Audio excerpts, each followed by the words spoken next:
Well, hey guys, it's been a while since I made a video, and by a while, I mean it's been almost 2 entire weeks. So, hello. Well, I've gotten a couple requests within the last couple weeks or so to do a Saw 3D movie review, and I decided, you know what, ultimately, after it came out in October, I was not going to do a review until after January, when the actual movie came out.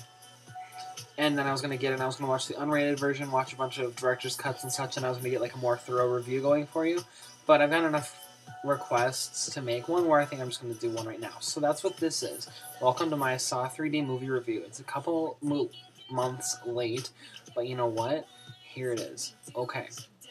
First of all, if you've been paying attention, I'm letting you know that there are going to be spoilers. So if you don't want spoilers, leave now. Okay. If you've been paying attention to any of the movies, you know that there are tons of unanswered questions. First of all, in this movie, it attempted and succeeded to answer most questions except for like 2 or 3. Like, what happens to Britt? What happened to Dr. Gordon's family? Who the hell are the extra people helping Jigsaw, and how are they involved? And where were all these other extra traps that we didn't know about that weren't part of the main game? Because there's a flashback where Bobby and Kale, the two main characters, we'll get to them later, don't worry, where they're sitting in a bar and they're watching TV and there's a Jigsaw person talking about how Jigsaw saved her life, and she's not a main character. Where the hell did she come from? And this is a while ago. This is when Bobby was in college. She's like, what, 30 now? So this is like a couple years ago. So how long has been Jigsaw been helping? Like years? Questionable. Anyway. Let's see, what else? I'm gonna start talking about the traps now, okay? Okay. First of all, there are 11 traps in this movie. That's the most there's ever been in any movie in one movie. The public trap. 2 people, I'm gonna put a Wikipedia page on this, and there's gonna be a wiki traps page where you can look at them all. 2 people, Rad and Brian, and they have to push the saw to the other person to save Dina, who's hanging and gonna be lowered into a saw, and they're both dating her. But she's used them both in a very bad way, so they have to push this onto each other to kill them, and they've ultimately decided she's a whore, not worth it, and so they let her die by hanging into the saws. Now, first of all, there's a problem with this. If they would have tilted just a little bit, she would have been fine, first of all. Second of all, the acting was so bad in this act. It was like, dude, what are you doing here? No, dude, what are you doing here? Brad, Ryan, I love you both. Really? If I was gonna die, I'd be like, yo, bitch, I'm sorry. You are not worth it. And I don't care if you're watching this and you're like, whoa, he's a dick. If you watch it, that's what they're acting like she's the end of the world. I'm sorry, it's totally unbelievable. It sounded like not another teen movie, cheesy, stupid. Okay, at the end of Saw 6, you know that Joe left Hoffman in the reverse bear trap, but he got out. In the beginning of this movie, you see he's chasing after her, and he's pissed. And you can imagine why. You know, if somebody ripped your jaw open or attempted to, you'd be pissed. And so he's following her, and Jill's scared that she's going to get caught, so she has dreams of her dying, and one idea is the blade train, where Hoffman's like, you know the only problem with killing you, Jill? I can only do it once, and then he releases this one blade, and it goes down a track and into her and across. Now, first of all, it looks cheesy as hell. Second of all, she rips into 4 pieces, which is unbelievable. But the only good part about this is you get to see Betsy Russell's boobs. Because when she dies, of course, her shirt falls off. And her boob just, like, plops out of there, and it's just there, like, on a platter. So you get to see that. There's a trap with the lawnmowers, and it's upside-down lawnmowers. 2 people are hanging above upside-down lawnmowers, and this was supposed to be in Saw 4 originally as giant human blender, they called it. And they just showed them hanging above the lawnmowers, and then the one woman... What was her name? She slapped her boyfriend, who was abusive, and he fell down into the lawnmowers, and all you see is a blood splatter on her face, and it's like a 10-second trap. You don't see anything. And I really wanted to see that. So disappointing. It was really boring and disappointing. If you were expecting something, it was disappointing.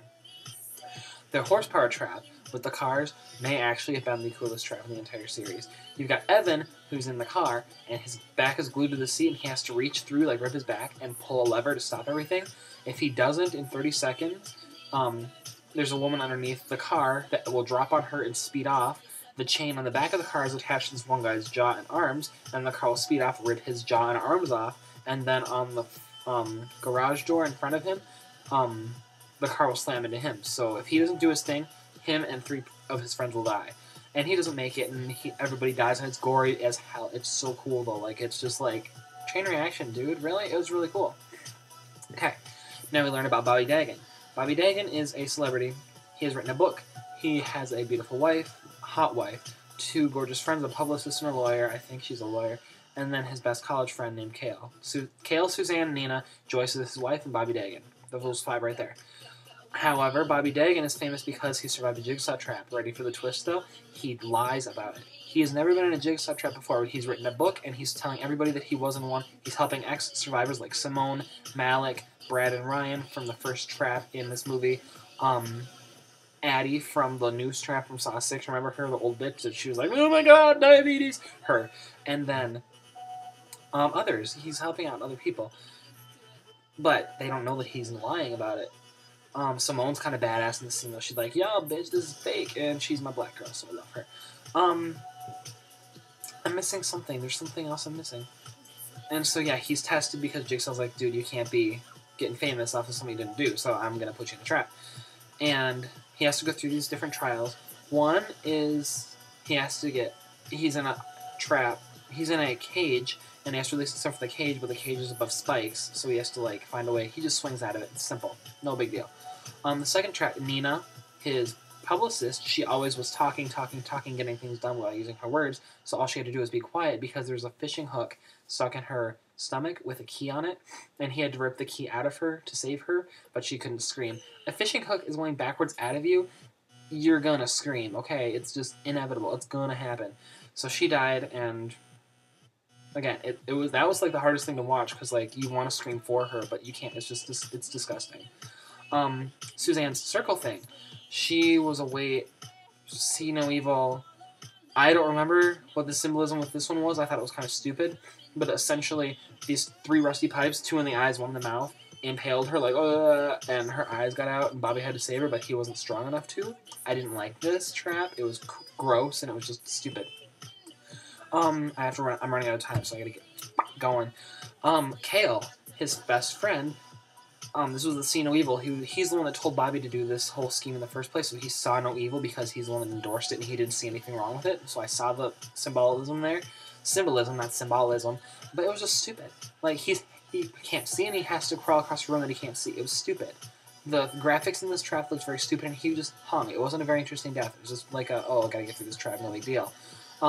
And then Bobby thought it would be a good idea. Oh, let's throw the key to my blind friend. Really? He dropped the key and we're all supposed to be surprised. No, I'm glad you die. You're stupid. You throw a key at a blind person and over like a 30-foot drop and you don't think they're going to die. Okay, bye, Bobby. Stupid. Okay, whatever. The teeth trap, this was originally going to be in Saw 3, kind of, where he has to rip his own teeth out, but now with the combinations, that was from IMDb. Thank you, IMDb. And he has to rip out his teeth, and there's a combination on his teeth. And this is kind of painful because you're like, you all know that feeling where you want to rip out a tooth, but it hurts really bad. But yeah, he has to do this to 2 molars. It just looks so painful. And then Joyce. Every time that Bobby would get through one of his traps on his way to Joyce, she got down on her knees, down on all 4s, and it just seemed like every trap that Bobby passed through, it got more sexual for her, like, on her knees, on your knees, bitch. You know, it just seemed like really dirty and sexual. I thought it was hilarious. The machine gun. When the police officers get into this one area when they're trying to find Hoffman, who's the badass, by the way, they get taken down by a giant machine gun. Really? It was very just not Saw-ish. It looked very stupid. Jill, the last trap in this movie is when Jill gets the reverse bear trap on her. Now, we've all wanted to see the reverse bear trap since the first one, but the fact that she dies in it makes me really sad because, like, I really loved her, and she's my favorite character, and she didn't deserve to die, and it was the most emotional thing in any movie that I've ever seen because it was just so sad. Hoffman gets walked away by Gordon. That's the twist of the end, blah, blah, blah. I'm running out of time. Gordon, turns out that he's been helping Jigsaw since the first movie. No surprise there. Overall, this was not a bad movie. I will do more of an intense review later when the movie comes out in January, but yeah, this is just like a preview, kind of.